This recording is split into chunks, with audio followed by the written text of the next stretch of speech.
Hi, this is Varu thoughts. Welcome back to my channel. 2 வீக்ஸாக நான் வேறு ஒரு வேலையில் பிஸியாக இருந்தேன். அதனால என்னால் சரியாக வீடியோ போட முடியல. இன்றைக்கி நான் அந்த லாஸ்ட்டாக போட்ட டிஎன்பிஎஸ்சி வீடியோவோட கண்டினியூட்டியோட வந்திருக்கேன். நான் முன்னாடி ப்ரிப்பரேஷனில் தான் இருந்தேன். பட் என்னால் அதை வீடியோவாக போடுறதுக்கு தான் டைம் இல்லாமல் போயிடுச்சு. ஸோ நான் உங்களுக்காக நாளையிலேருந்து டே 1 ஃபாலோ பண்ணி அதுக்கான ஸ்கெடியூலோடு நான் வந்திருக்கேன். முடிஞ்ச வரைக்கும் நான் இனிமேல் டெய்லி வீடியோ போட பார்க்குறேன். ஏன்னா நான் டே வைஸ் ஸ்கெடியூல் தான் நான் வந்து போடுறேன். நம்ம முன்னாடி வீடியோவில் பார்த்த மாதிரி நம்ம டெய்லியும் தமிழ், மேக்ஸ் அண்ட் ஜிஎஸ் மூணுத்தையுமே நம்ம கவர் பண்ணுற மாதிரி இருக்கணும். இப்போ அப்டேட்டட் சிலபஸில் நமக்கு தமிழில் இலக்கணம் மட்டும் ரொம்ப கான்சன்ட்ரேட் பண்ணி படிக்கிற மாதிரி கொடுத்துருக்காங்க. ஸோ தினமும் நம்மளால் முடிஞ்ச அளவுக்கு 2 இயலாச்சும் இலக்கணம் கவர் பண்ணுற மாதிரி வரணும். அதே மாதிரி மேக்ஸ்லையுமே ஒரு வீக்குக்கு 2 to 3 சாப்டர்ஸ் கம்ப்ளீட் பண்ணுற மாதிரி முடிச்சாதான் நம்மளால் சிலபஸை சீக்கிரமாக முடிக்க முடியும். அண்ட் ஜென்ரல் ஸ்டடீஸ்க்கு ஒரு 6 hours டெய்லி ஸ்பெண்ட் பண்ணுற மாதிரி இருக்கும். உங்களுக்கு வீடியோவில் அந்த இமேஜை வந்து ஆட் பண்ணுறேன். என்னோட ஸ்கெடியூல் வீடியோவை டே 1க்கான வீடியோ மட்டும் தான் இந்த வீடியோவில் வரும். டே 2 நாளைக்கு வரும். இந்த மாதிரி டெய்லி உங்களுக்கு அப்டேட்ஸ் வந்துகிட்டே இருக்கும். உங்களுக்கு இந்த ஸ்கெடியூல் ஈஸியாக இருந்துச்சுன்னா ஃபாலோ பண்ணிக்கோங்க. ஃபர்ஸ்ட் நம்ம ஸ்கெடியூலில் என்ன இருக்குது அப்படின்னா, பாலிட்டி பற்றி நான் கொடுத்துருக்கேன் ஒரு topic. 6th standard, 10th standard, 12th standard இந்த 3 புக்ஸும் வந்து நம்ம அந்த டேயில் வந்து நம்ம கவர் பண்ணுற மாதிரி இருக்கும். இதில் வந்து இந்தியன் கான்ஸ்டியூஷன் அண்ட் ப்ரியாம்பிள் ரொம்ப சின்ன டாபிக் தான், ரொம்ப பெருசாலாம் இருக்காது. ப்ரியாம்பிளில் சில பாயிண்ட்ஸ் இருக்கும் அண்ட் இந்தியன் கான்ஸ்டியூஷனில் வந்து சில பாயிண்ட்ஸ் வந்து இம்பார்ட்டண்ட்டாக இருக்கும்.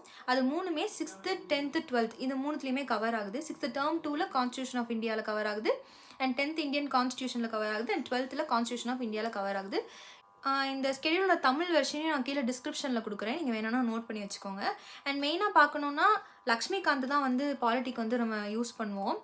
6th, 10th, 12th நீங்கள் வந்து கம்ப்ளீட் பண்ணிட்டீங்க அப்படின்னா நீங்கள் ஸ்ட்ரைட்டாக லக்ஷ்மிகாந்த் வச்சு ப்ராக்டிஸ் பண்ணிக்கோங்க. அதில் வந்து எல்லா கன்க்ளூஷனாக வந்து கொடுத்துருப்பாங்க. இந்தியன் கான்ஸ்டியூஷன் அண்ட் ப்ரியாம்பிள் வந்து நம்மளுக்கு ஒரு செட்டாக வந்து கொடுத்துருப்பாங்க. நம்மளுக்கு ஈஸியாக இருக்கும் அது படிக்கிறது கொஞ்சம். அதே மாதிரி தமிழ்லையுமே 10th நியூ புக்கில் இருக்கிற 2 இலக்கணம் கவர் பண்ணிக்கோங்க. ஃபஸ்ட்டு 2 இயல் இருக்கக்கூடிய இலக்கணம் வந்து கவர் பண்ணிக்கோங்க. மேக்ஸில் சிம்பிளிஃபிகேஷன். எதுக்கு நான் உங்களுக்கு சிம்பிளிஃபிகேஷன் வந்து ஃபஸ்ட்டே கவர் பண்ணுற மாதிரி கொடுத்துருக்கேன்னா, இது ரொம்ப ஈஸியான சாப்டர். இது வந்து எப்படி இருக்கும்னா, நம்ம வந்து ரொம்ப பேசிக்காக இருக்கிற மாதிரி தான் இருக்கும் சம்ஸ் எல்லாமே. அதனால் நம்ம அந்த அல்ஜீப்ரா இந்த மாதிரியான விஷயங்கள் தான் நிறைய வந்து சிம்பிளிஃபை பண்ணுற மாதிரி இருக்கும் நமக்கு. ஸோ இன்ட்ரெஸ்டிங்காக இருக்கும் சிம்பிளிஃபிகேஷன் வந்து. அதே மாதிரி நான் கீழே டைம் ஜோனும் கொடுத்துருக்கேன். ஆஸ்பிரன்ஸ்னாலே அதிகாலை 5 மணிக்கு எந்திரிக்கிறது தான் வந்து முதல் கடமையாக இருக்கும். அதுவும் நம்ம அந்த 5:30க்குள்ளெல்லாம் எழுந்து நம்ம ரெடி ஆகிட்டோம், நம்ம படிக்கிறதுக்கு ரெடி ஆகிட்டோம் அப்படின்னாலே நம்மளுக்கு வந்து ஒரு மாசான டைம் ஜோன் வந்து நமக்கு கிடைக்கும். ஏன்னா ஏர்லி மார்னிங் யாருமே முழிச்சிருக்க மாட்டாங்க. ஸோ நம்மளுக்கு ஒரு கான்ஃபிடென்ஸ் இருக்கும், சரி எல்லோரும் தூங்குறாங்க நம்ம படிப்போம், அந்த மாதிரியான ஒரு கான்ஃபிடென்ஸ் இருக்கும். அது ஒரு மாதிரி நல்லா இருக்கும், மெடிடேட்டிங்காக இருக்கும் அந்த டைம் வந்து நமக்கு. நீங்கள் அடுத்தடுத்த ஸ்கெடியூல்லாம் பார்த்துக்கோங்க. கீழே நான் வந்து மென்ஷன் பண்ணியிருக்கேன் 5:30 to 4. நான் 5:30க்கு தான் போட்டிருக்கேன் ஸ்கெடியூலில். ஆனால் முடிஞ்சால் நீங்கள் 5 o'clock எழுதிட்டிங்கன்னா நல்லது. ஆனால் நைட் ஸ்டடி நான் கொஞ்சம் நேரம் பண்ணுறனால நான் 5:30க்கு போட்டிருக்கேன். அண்ட் தென் 6 o'clockக்குள்ளெல்லாம் நீங்கள் ரெடி ஆகிற மாதிரி பார்த்துக்கோங்க. 6 to 7, 6:50 இல்லைனா 7 வரைக்கும் வந்து நீங்கள் படிச்சுக்கோங்க. அதுக்கப்புறம் கண்டிப்பாக ஒரு 5 minutes 10 minutes நம்மளுக்கு பிரேக் வேணும்னா தேவைப்பட்டுச்சுன்னா எடுத்துக்கோங்க. அதுக்கப்புறம் திருப்பியும் நீங்கள் ஸ்டடி பண்ணலாம். ஒரு 8:15, 8:30 வரைக்கும் கூட பண்ணலாம். அதுக்கப்புறம் பிரேக்ஃபாஸ்ட்லாம் சாப்பிட்டுட்டு ஆஃபீஸ் போகிறவங்களாம் இருந்தீங்கன்னா இந்த ஸ்கெடியூல் ஃபாலோ பண்ண முடியாது. அந்த இடையில இருக்கிற அந்த டைம் இருக்கு இல்லையா, அந்த ஸ்டடி பிரேக்கெல்லாம் அதெல்லாம் உங்களுக்கு ஃபாலோ பண்ண முடியாது. அதுக்கு நான் வேணும்னா நெக்ஸ்ட் வீடியோவில் கொடுக்க பார்க்குறேன். நீங்கள் ஒரு ஃபுல் டைம் ஆஸ்பிரண்ட்டாக இருக்கீங்கன்னா இந்த ஸ்டடி பிளானை யூஸ் பண்ணிக்கோங்க.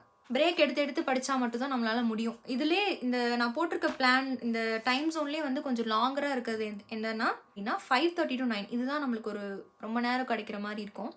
இப்போ ஈவினிங் வந்து நான் ஒரு வேலை பார்த்துட்ருக்கேன். ஸோ என்னால் வந்து இந்த ஈவினிங் டைமை வந்து என்னால் ஸ்டடீஸ்க்கு வந்து ஸ்பெண்ட் பண்ண முடியாது. அதனால் நான் ரிவிஷன்னு போட்டிருக்கேன். அந்த டைமில் வந்து என்னால் ரிவைஸ் மட்டும் தான் பண்ண முடியும், புதுசாக எதுவுமே லேர்ன் பண்ண முடியாது. உங்களுக்கு டைம் இருந்துச்சு, அந்த டைம் வந்து நீங்கள் ஃப்ரீயாக இருக்கீங்க அப்படின்னா நீங்கள் முன்னாடி இருக்கிற அந்த பிரேக்லேருந்து கூட கொஞ்சம் அட்ஜஸ்ட் பண்ணிக்கோங்க.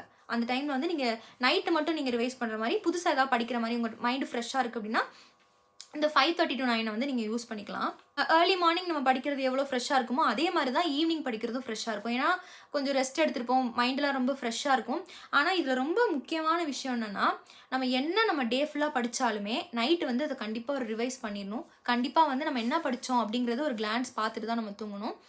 அண்ட் இன்னொரு முக்கியமான விஷயம் என்னென்னா, உங்களுக்கு எப்போல்லாம் நீங்கள் படிச்சுட்டு இருக்க டைமில் வந்து உங்களுக்கு ரொம்ப ட்ரௌசியாக ஃபீல் ஆகுது, ரொம்ப கண்ணெல்லாம் எரியுது, தூங்கியே ஆகணும் அப்படிலாம் தோணுச்சுன்னா, ரொம்ப கம்பல்ஷன் இருந்துச்சுன்னா தூங்கிடுங்க. ஏன்னா ஸ்லீப் வந்து ரொம்ப முக்கியம். ஒரு 10 ஹார்ஸ் 12 ஹார்ஸ் நம்ம வந்து ஸ்பெண்ட் பண்ணுறோம் ஸ்டடீஸில் அப்படின்னா கண்டிப்பாக நம்ம பிரெயின் வந்து டயர்ட் ஆகும். இதுவே புது ஆஸ்பிரண்ட்டாக இருக்காங்க அப்படின்னா ஒரு 6 ஹார்ஸ் மேலேயே ரொம்ப டயர்ட் ஆகிடுவாங்க. ஸோ ஹெல்த்தியாக சாப்பிடுங்க. லெமன் ஜூஸ் அடிக்கடி குடிங்க. கொஞ்சம் என்ன கேட்டிங்கன்னா என்னோட மைண்டை கொஞ்சம் ரெஃப்ரெஷ் பண்ணுறது வந்து டீ, லெமன் ஜூஸ் இந்த மாதிரியான விஷயம் தான். அடிக்கடி நான் வந்து ஒரு சிப் எடுத்துகிட்டே இருப்பேன். ஸோ எனக்கு வந்து அந்த ஆஃப்டர்நூன் ஸ்லீப் வந்து கொஞ்சம் இப்போ சில நேரம் தேவைப்பட்டால் எடுத்துப்பேன், இல்லைனா எடுத்துக்க மாட்டேன். அந்த மாதிரி தான். அண்ட் ஒன்ஸ் அகெயின் சாரி, என்னால் அந்த முன்னாடி வீடியோ போட முடியாததுக்கு. கொஞ்சம் ரொம்ப பிஸியாக இருந்தனால உங்களுக்கு என்னால் வந்து வீடியோ கவர் பண்ணி எதுவும் போட முடியல, எதுவும் பேச முடியல. இனிமேலேருந்து உங்களுக்கு வீடியோ கண்டிப்பாக வரும், டெய்லி வரும். முடிஞ்ச அளவு நான் வீக்லி 7 டேஸுமே நான் வீடியோ போட பார்க்குறேன். இன்றைக்கி டே 1க்கு கொடுத்துருக்குற ஸ்கெட்யூல் வந்து நாளைக்கு டே ஃபுல்லாக ஃபாலோ பண்ணுறது. அதே மாதிரி நாளைக்கு ஈவினிங்கும் உங்களுக்கு ஒரு வீடியோ வரும். டே ஆஃப்டர் டுமாரோ நீங்கள் ஃபாலோ பண்ணுறதுக்கு வரும். முடிஞ்ச என்னோடய ஸ்டடி விலாக்ஸையுமே டெய்லி நான் போட பார்க்குறேன். என்ன படித்தேன், ஏதாவது நோட்ஸ் எடுத்தேன் அப்படின்னா அவங்ககிட்ட நான் ஷோ பண்ண பார்க்குறேன்.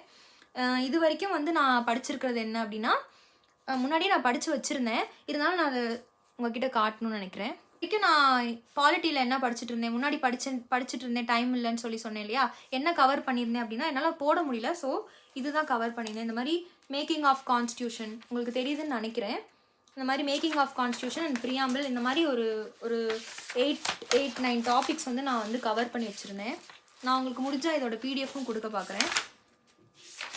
ஸோ இந்த மாதிரி டிராஃப்டிங் கமிட்டி, அடுத்து ப்ரியாம்பிள் டு த கான்ஸ்டியூஷன், இந்த மாதிரி வந்து நோட்ஸ் எடுத்து அதில் கொஞ்சம் எனக்கு பிஸியாக இருந்துச்சு டைம், அதனால் என்னால் ஒன்றும் பண்ண முடியல.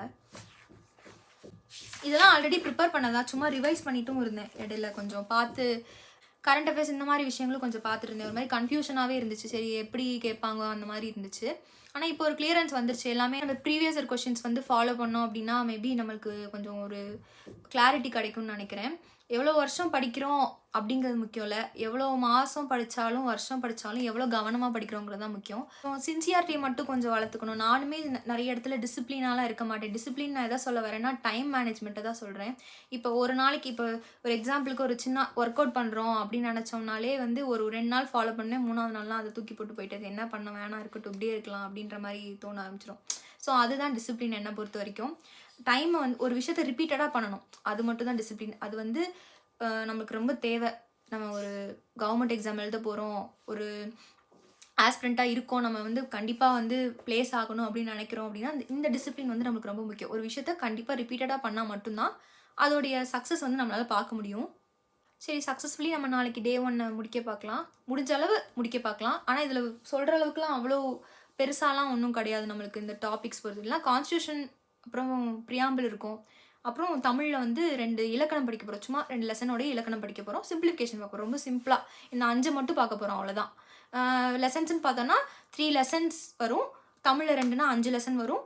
சிம்பிளிஃபிகேஷன்னா என்ன, நம்ம ஒரு 30 கொஷின்ஸ் அந்த மாதிரி பார்ப்போம் ஒரு நாளைக்கு. இந்த மாதிரி வந்து ஒரு மைண்டில் வச்சுக்கிட்டிங்க அப்படின்னா நம்மளுக்கு இன்னொன்று விஷயம் நான் சொல்ல மறந்துட்டேன். நம்மளுடைய ஸ்டடி ஹார் வந்து கண்டிப்பாக 10 to 12 ஹார்ஸ் வந்து இருக்கிற மாதிரி பார்த்துக்கோங்க. ஏன்னா நம்மளுக்கு ரொம்ப டைம் வந்து இப்போ ரொம்ப கம்மியாக இருக்குது. ஸோ ஒரு 10 to 12 ஹார்ஸ் இருக்கிற மாதிரி பார்த்துக்கோங்க.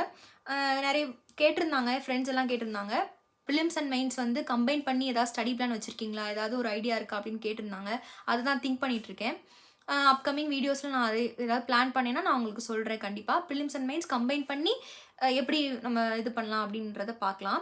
இப்போ நம்ம 150 டேஸ்ன்னு கணக்கு பண்ணோம் அப்படின்னா நம்மளால் 150 டேஸையுமே அதை பண்ண முடியாது. ஏன்னா 150 டேஸ்க்கு நம்ம அதை சிலபஸ் மட்டுமே லெசன்ஸ் படிச்சுட்டு மட்டுமே இருந்தோம்னா அது வேலைக்காகாது.